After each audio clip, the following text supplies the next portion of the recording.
আসসালামু আলাইকুম সুপ্রিয় দর্শক, আশা করি সবাই ভালো আছেন। দেশে অথবা প্রবাসে যে যেখান থেকে প্রতিদিন আমাদের ভিডিওগুলো দেখেন, সবাইকে প্রীতি ও শুভেচ্ছা জানিয়ে শুরু করছি আজকের ভিডিও। প্রিয় দর্শক, ধানের পাইকারি হাটে চলে আসলাম আজকের আপডেটটা নিয়ে। তবে নতুন ধানের আমদানি হাটে মোটামুটিভাবে শুরু হচ্ছে, আর 5 থেকে 10 দিনের মধ্যেই ভালোভাবে আর শুরু হবে আর কি।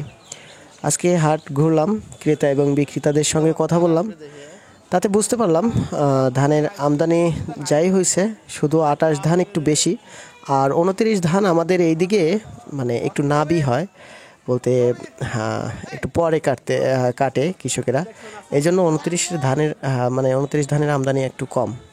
তো আজকে 28 ধানের দাম জানছি আমরা, সর্বনিম্ন 1100 টাকা, আর সর্বোচ্চ শুনছি 1160 টাকা প্রতি মন বেচা কেনা হচ্ছে।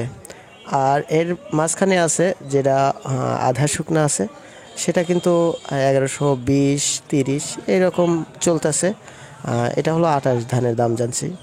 29 ধান আজকে হাটে দেখিই নেই, দাম বলবো কেমন করে।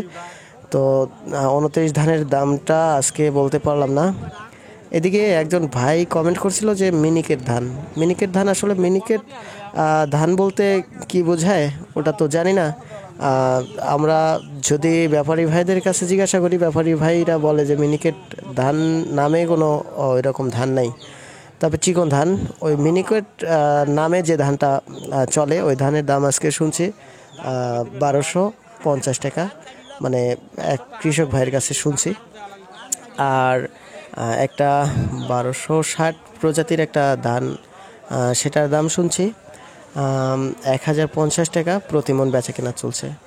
আর মোটা ধান দাম শুনছি 900 থেকে শুরু করে 950 টাকা পর্যন্ত, এই তো বাজার।